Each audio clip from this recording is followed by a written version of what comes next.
Hey guys, DesolatorMagic here, and it's time to make a fun and informative video. Usually I would mean that extremely sarcastically, because you read the title. But no, seriously, apparently I have to stoop down to this level of intelligence, sorry this insults many of you, because I need to explain to some people who are clearly complete and utter idiots why net decking is harmful, why it's wrong, why everything everybody believes about net decking is a load of crap. I'm sure calm, logical, well-organized, irrefutable evidence will definitely keep people out of the comment section saying, lol, you're wrong, net decker lose, you're just a loser, blah, blah, blah, all the other immature crap that stupid 12-year-olds leave on my channel. But this video especially goes out to the borderline retarded Tasty Snackies who clearly prove that he not only knows nothing about magic, but knows nothing about me and knows nothing about net decking. So this is a very informative video, custom tailored just for you. Oh, and if you want to settle this once and for all, I will fight you. And I'm not Keemstar, I won't back out. But I am poor, so you gotta come to Wisconsin. That might be a bit of a drive from whatever fantasy version of reality you live in. Anyway, net decking and standard, because that's what everybody cares about. Let's talk about that. First of all, you guys do know that about 3,000 people show up to a tournament, and there's only, I believe, 16 rounds. I actually am completely disinterested, not even going to look it up to check if that's true. The myth about net decks is that the best decks will be in the top 8 at a given tournament. So a tournament occurs, whatever the results are, those are the most powerful decks, period, the end. Now, clearly there's a little bit wrong with that. So for that to be true, a couple other assumptions have to be true, and this is going to sound stupider and stupider as I go, but apparently I, like I said, really need to spell it out for some people. So 16 rounds and 3,000 people, plus the final rounds, completely not enough, mathematically not enough to prove which deck is the best. I could throw up all kinds of calculations and equations, all that, but that's just boring and stupid. Just anybody who knows anything about probability knows that that is true. Plus, you would also have to assume that the most powerful deck actually wins a tournament. Well, there's this thing called a human operating the deck, and not every single person out of the 3,000 is going to make 0 mistakes. Theoretically, somebody could come with a hyper-powerful deck, like something that almost nobody else is playing, because honestly, hundreds of different decks show up to these tournaments, and then they make a little bit of a play error in 1 or 2 games, and boom, they don't make it to the top 8. Well, that doesn't mean that their deck wasn't as good, that just means that they made a mistake. And likewise, you could have somebody who's been playing for 10 years, they constantly rank very high in competitive play, and they're playing with a subpar deck, but they're doing it exceptionally well. Well, if you've ever taken somebody who's new to Magic and versed them with a dual deck or an intro pack, you know that you're going to just simply outplay them. The strength of the deck is almost the last factor. So just the idea that coming out of a tournament in Standard, a large national tournament, is the top net decks, that's utterly ridiculous. Now in Modern, okay, that's been out so long and there have been so many tournaments. Yes, the top most powerful decks are pretty well established in Modern, but Standard is what everybody refers to because that's F&M, that's the tournaments, that's, what anybody cares about. So the whole idea that somebody goes to F&M and they say, I'm running, quote, the best deck, the most powerful deck because this just won the last tournament, that isn't necessarily true. It's not even likely to be true mathematically. So myth number 1 about net decking is that the net decks are the most powerful. That just simply isn't true. They're clearly good decks. If they were absolutely dreadful and had drastic flaws, they wouldn't have, ranked high at the tournament no matter what, but they're not the best. There are almost always better decks out there. Now here's another myth. If I show up to a competitive tournament or some kind of, PPTQ or a competitive event, I better be running a net deck or I don't stand a chance of winning. Literally the exact opposite is true. The polar opposite of that. If you show up with one of the decks that did well at the last tournament, you are at such an enormous disadvantage, you could build anything else powerful and have a better chance of winning. I've beat this example to death, but, me and Travis, we almost get along. So Travis Wu, he shows up to a tournament with a completely never-before-seen deck, threw it together himself, built it himself, boom, second place with it. And he said, in his own words, if I showed up with the same thing everybody else was playing, that's not good enough. You have to have at least an 80% advantage to practically guarantee that minus any play errors or ignoring any play errors, you would get to the final tables. It's just like, the old saying, you can't beat people at their own game and consistently come out ahead unless you're that much better than them. Well, newsflash, you aren't. I mean, if you make 0 mistakes at a tournament, 0 play errors always make the ideal moves, there's probably 10 other people that are also in the same boat, or 100 other people. Or more reasonably, if you made 5 mistakes, probably everybody else made 5 mistakes too. You're not going to outplay people at a tournament. That's just not going to happen. People play so close to perfectly, if not perfectly, that it's not a thing. It can't happen. So if you show up with red-white vehicles and 100 other people are showing up with red-white vehicles, it's luck that's going to determine if you make it to the final table, because everybody's going to be playing around the same skill level and, that sort of thing. Now, if you analyze the top decks and build something that's very strong against a weak point in the majority of them, now you have an actual advantage. You are more likely to win the tournament. You're more likely to beat each individual opponent that you go up against, just from a sheer math and probability standpoint. One of the classic examples is if everybody's playing these combo decks that use a really important combo that goes off on like turn 4, 5, or 6, and it just dominates the game from there out, and if they get the combo, they're good to go. Whether it's a complete glass cannon or if it's a reloadable, redoable, okay, keep going, I'll try again type of combo deck, in either case, if everybody's running that and you run a counterspell, disrupt, removal, bounce back to hand, just a control heavy deck, you're probably going to beat every single one of those people. That is the antidote to the strategy they're using. And then on the flip side, if somebody's running just blitzing creatures, we'll say they're running werewolves, at a competitive tournament.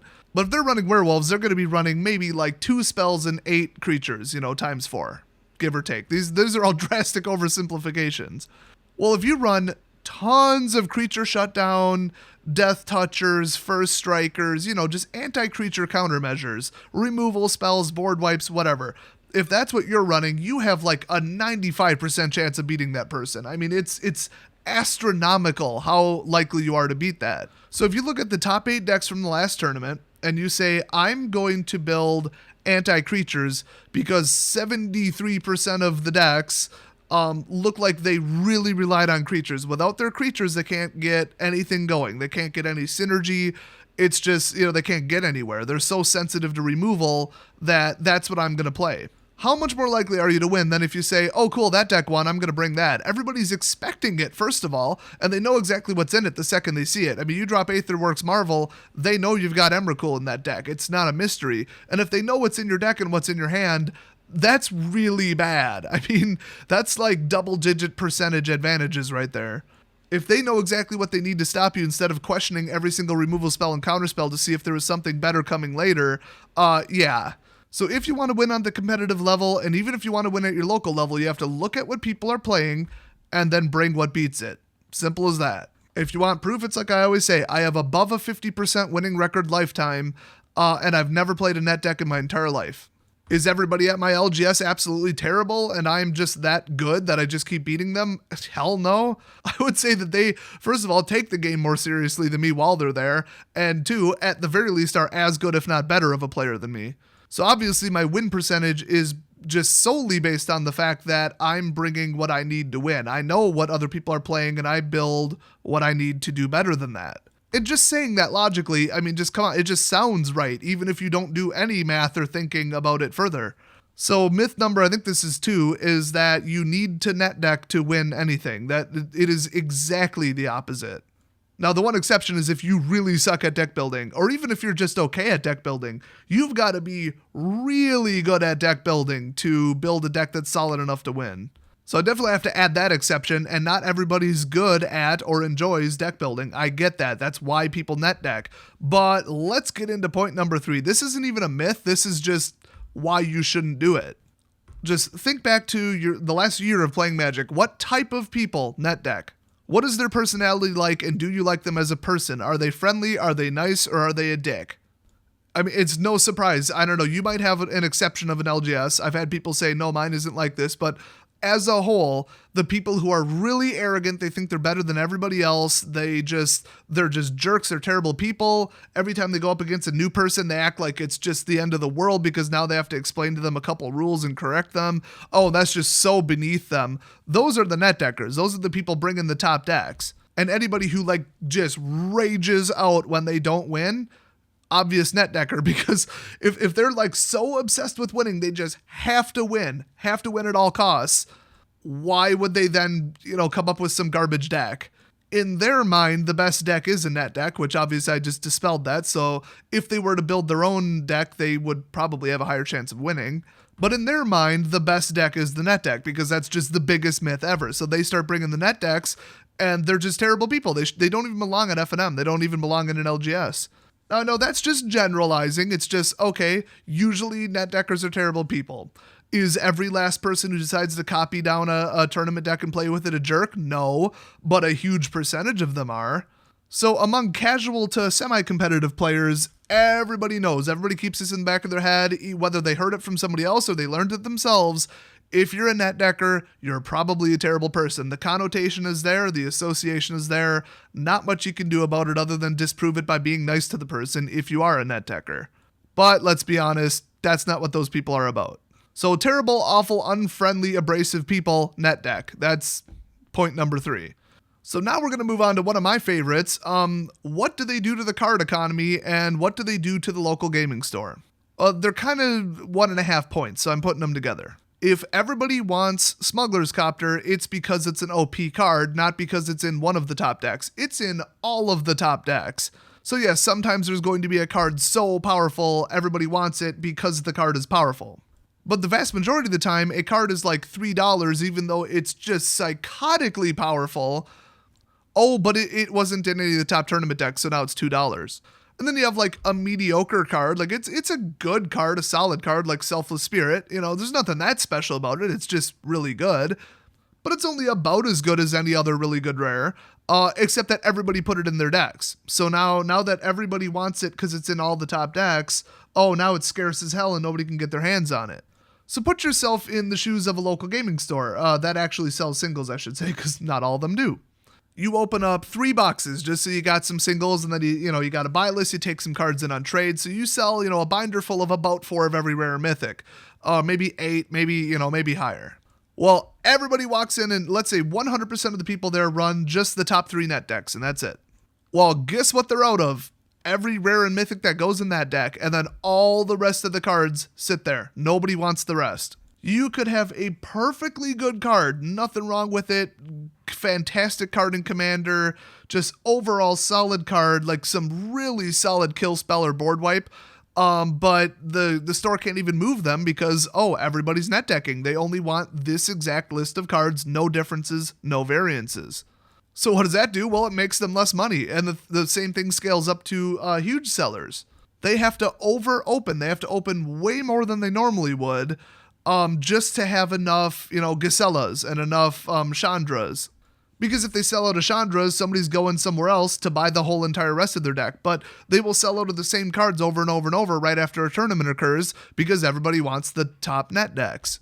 So it loses vendors money at the end of the day. I mean, that's the point I'm making.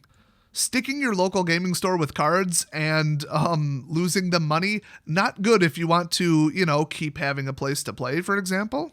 So causing massively unfair card shortages is probably one of the absolute worst things about net decking. Although, like I said at the beginning of this point, what effect do net deckers have on the local gaming stores? They scare away all the new players. I don't care if it's an MMO, like any kind of video game, a board game, a competitive game, a card game, anything. Hell, it could be a donut shop. I mean, a business, basically. If you're not continuously bringing in new customers, eventually your existing customers are going to just fall off the grid. They move, they run out of money, they have medical expenses, they hate the game all of a sudden, they hate the status standard, and they quit. So people are going to leave. You're going to lose, 5-10% of people every year, whatever. That just is. So if you're not bringing in new people, you're going to have a dead business pretty dang quick and a dead product. Like, people quit Call of Duty all the time, and if they're not bringing in additional people to play, new people, the whole thing's going to die, and they're going to shut down the servers, which is exactly what happens. So should we all be nice, and if somebody's new, we should let them win on purpose? Hell no. I have never in my life done that. I don't care if I'm playing against a 10-year-old or an extremely attractive female. Nobody's getting off the hook. I am going to demolish them. I came to play, okay? I'm not one of those, like, I have to win at all costs people, but I'm not going to purposely play worse or hold a card or cripple myself in any way when I'm testing a deck and I want to know if I can win and I want to see how well I can do. Now, if I'm already 0-3 and then I'm playing against somebody else who's 0-3, which that basically almost never happens, I might keep a slight stretch of a hand that I wouldn't do if I was 3-0. But other than that, I'm not going to like hold spells and not destroy stuff, or I'm not going to purposely pick the wrong target for a removal. No way in hell. So, am I saying net deckers just win too much? Not really. And even if that was true, and that was solely the only problem, good for them. They're outplaying everybody. They've got a better deck. They should win. It's like I said, don't dumb down your play. But unfortunately, they give the impression either quite literally by telling the person or passively that you have to buy a $500 deck or you don't stand a chance in hell in this game. Well, what does that tell people? Go find another game unless you're a millionaire. So I tell people, hey, I just came in first place with this deck that costs $12. I came in first place at F&M. Yes, the same people were here last week. So I'm sitting there spreading the truth. You can win F&M. You can play competitively with a deck that's good, that's designed to beat the net decks, or one that's just in a bubble by itself, a standalone good deck. I mean, just think, with everything everybody's playing right now, if you played White Allies with Rally, that's a good deck. That's still not a bad deck. It is dirt cheap to build, and it is a damn good deck. I mean, that thing's loaded with flyers. You're throwing counters all over the place. It's just a solid deck. The same with, what else is second rate? I'd say Blue-White Spirits, but that's pretty much a net deck at this point. Honestly, a werewolf deck that's moderately okay. That's a little weak, but Red-Black Vampire Madness. I mean, you want to talk about aggressive creatures mixed with burn, your chance of winning with that deck is pretty damn good. It might be 5 or 10% less, likely to win overall than a turn 4 Emrakul, but come on, or like a turn 4 Pummeler. Oh, by the way, at F&M last week, I got beat on turn 3. This is before Aether Revolt comes out. I had 2 lands on the field. He took his third turn and then beat me. That's how broken Standard is right now. I literally did not have a spell to cast. Or I should say a relevant spell. I had plenty of 2-cost spells. They wouldn't stop that. And other people have looked at Aether Revolt and they've said, oh my god, all you have to do is run removal. Just run Fragmentize. Just run this. Run Negate. Oh, okay, I'll take somebody who built like a 40-20 deck that's absolutely perfect. It's ideal. The math is perfect. And then I'm going to run 16 to 20 removal spells and counter spells to stop what they're doing, but I'm going to have just as competitive of a deck with the remaining cards. Just think about that logically for a second. The remaining 22 cards in my deck are going to beat them, and adding the 16 to 20 cards to stop their deck had no detrimental effect on my deck to slow it down and make it less powerful and less fast. That is quite possibly the stupidest thing I've ever heard in my entire life. So the other argument that net decks can be stopped, you just need to run control. No, that is not realistic. That's not even at a basic level how decks are built. But getting back to the new people, I mean, if people are constantly telling them, oh, your deck that you're just starting to learn how to build decks and you put together a pretty good one and all your friends got together and improved your deck, and you still have literally 0 chance of winning unless you're running a net deck, that's not what you should be telling them. Not only is it unfriendly, but it's untrue. Oh, and I'm going to throw in this last point just because Tasty Snackies and some other people are this stupid. Like, if you don't believe me, go check out that idiot's channel. He thinks that anybody who disagrees with net decking for any reason, the money reason, the card shortage reason, the fairness reason, the friendliness reason, the fact that net deckers are dicks, any reason, if they have any type of reason to have an opinion that net decking is bad and that they don't want to do it, automatically they're whining that they lose too much. Well, you may have recalled that I said that I've never net decked and I have above a 50% win ratio lifetime. So that is provably not true. And I know about 10 other people like me, so that's just at the local level. They solely build their own decks. Laundry's done.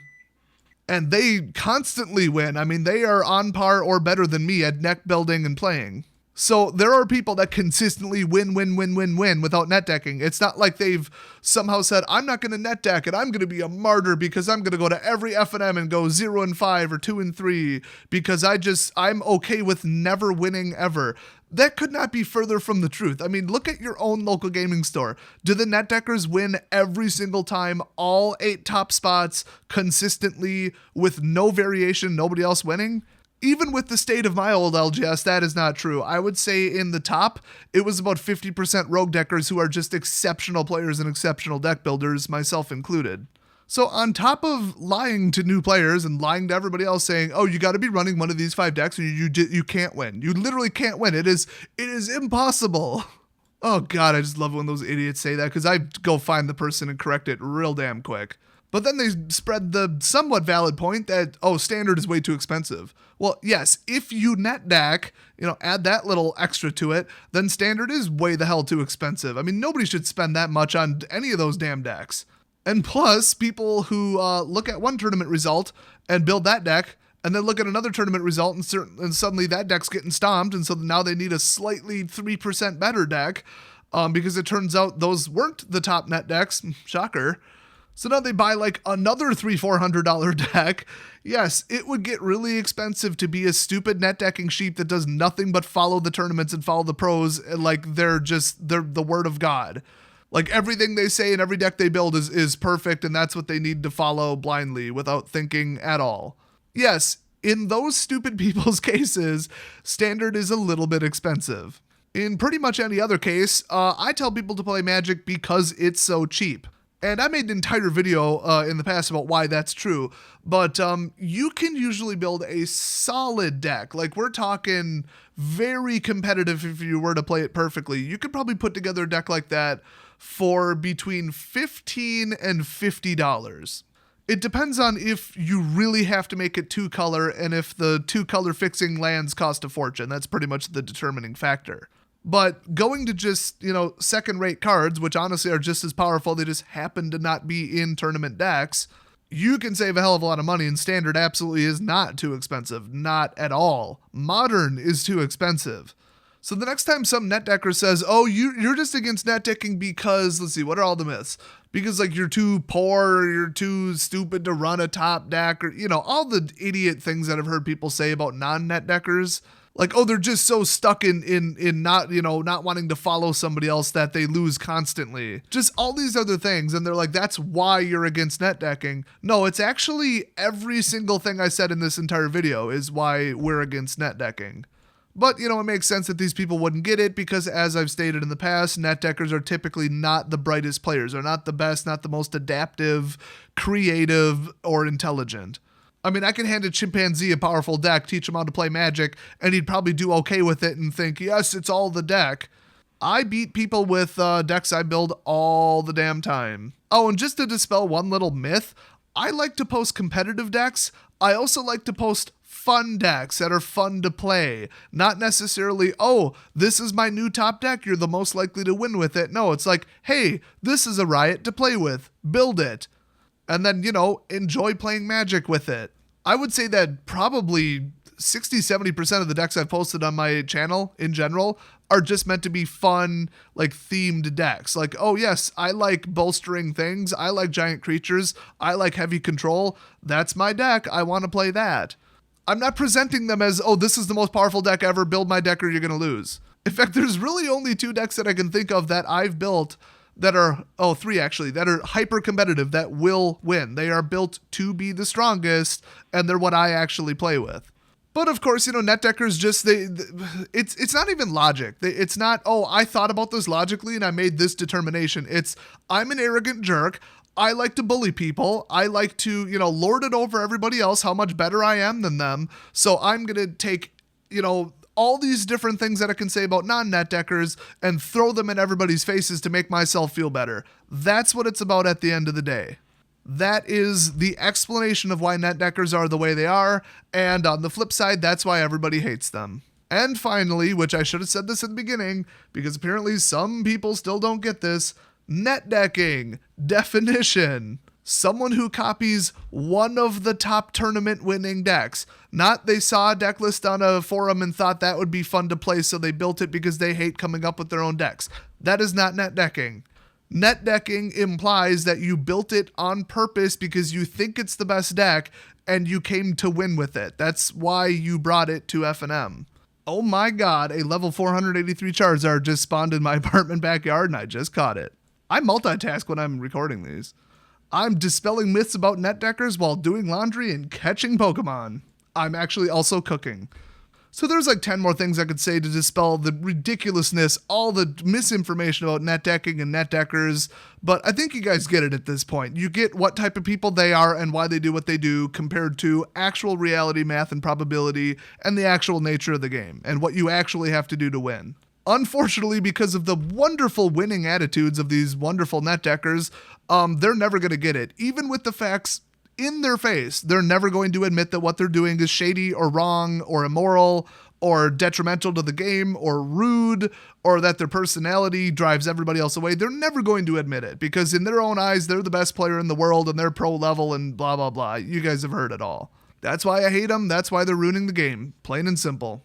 If anybody says, oh, I'm all for net decking, there's nothing wrong with it, they are absolutely logically provably wrong. Why? Because of every single reason in this entire video, so that's why I made it. Hopefully some of you finally get it now if you were, I'd say not on the fence opinion-wise, but mostly just uneducated because there is only one opinion to form after presented with this evidence. And if everything I described doesn't sound like your local gaming store and doesn't sound like the type of people you play with, just keep in mind that you are the exception. In general, I've been to a lot of places and talked to a lot of players. I have a pretty good grasp on what the situation is. They really are terrible people. It really does ruin the game. It really is illogical and less likely to win. It's all true. So hopefully this is the end of it. I know it's not. Why did I even just say that? I'll see you guys next video.